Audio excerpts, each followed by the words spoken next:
transportation providers throughout the country. I mean, we're talking about like 1,000 members, international members of this association, working in this industry for 30-something years, almost 40 years.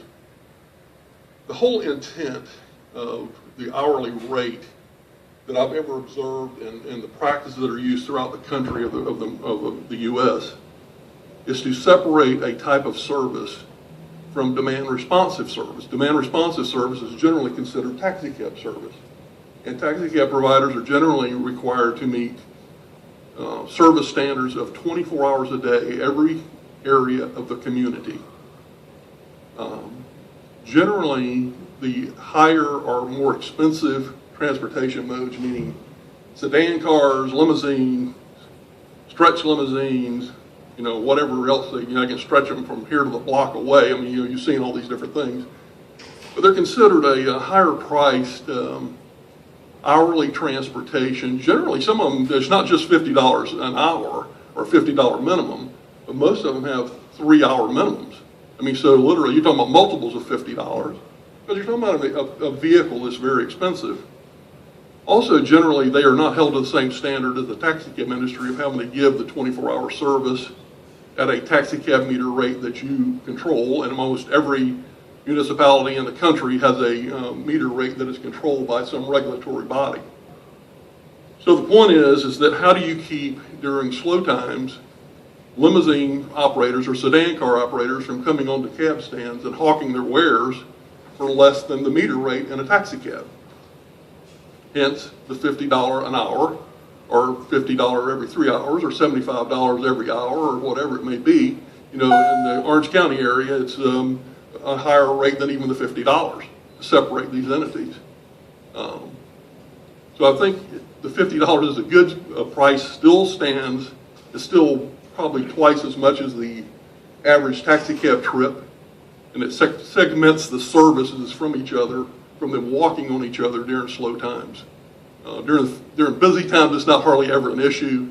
Usually the better services or the more expanded services with better vehicles can give that service differently than taxi cabs. It just protects the taxi cab services that have to give 24-hour service in all areas of the community. I'd like to ask this question. I could hear, some of the comments that have been brought to me, over the last couple of weeks. Why not let free enterprise, prevail here? And isn't the purpose of doing this really to ensure that we keep the industries here in our community, that there are consistently peaks and valleys in profits in this business, that you have busy times, you have very poor times, you have busy times, you have poor times, and if there isn't some kind of guidelines, then we could find ourselves, only having these services when there are busy times. Right. The National Association I mentioned earlier has, through its foundation, done several studies throughout the U.S. of cities that have deregulated their transportation industry. Most of those cities have gone back to regulation because they found that it does not work. They cannot assure that 24-hour service that I mentioned to you in my earlier comments of their citizens and being able to get it. The idea of having regulation is primarily for public safety. How it protects the cab industry, how it protects the limousine industry is just a consequence of that, but it also is a burden on those industries to provide the service that they're regulated to do so. Well, there's a matter of... But deregulation generally does not work.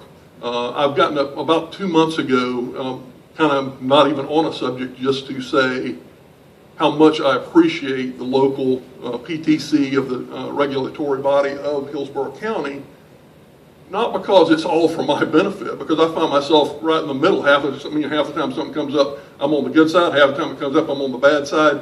I mean, we get fines. I don't like that any more than anybody else.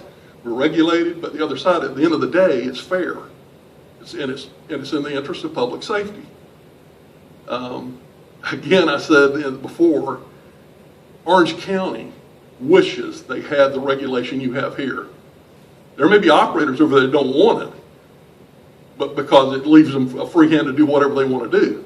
But here, you truly regulate. This